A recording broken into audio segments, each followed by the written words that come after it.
ঘরে ছোট রানী এলো পদ্মাবতী, এলো রানী পদ্মাবতী। রাজার আরো 6টি রানীর ছিল না সন্তান, পদ্মাবতীর কোলালোতে মিলল সমাধান। বছর যেতে জন্ম নিল 7 ছেলে 1 মেয়ে, হয় খুশির আকাশ হঠাৎ কালো মেঘে গেল ছেয়ে। হিংসেতে যায় জ্বলে পুড়ে বাকি 6টি রানী, যুক্তি করে ঘটায় ওরা 7 কুমারের হানি। সুযোগ মতো 7 ছেলেকে মাটিতে দেয় পুঁতে, বাঁচে একা পারুল, ওরা পায় না তাকে ছুতে।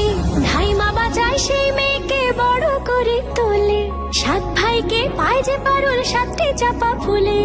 এত কিছুর পরেও রাজার বিপদ যে কাটে না, সূর্য নগরে সুখের সূর্য আর ওঠে না। হিংসা বিবাদ বিচ্ছেদ আর প্রেমের কাহিনীতে পারুল বোন কি পারবে 7 ভাই চম্পাকে জাগাতে?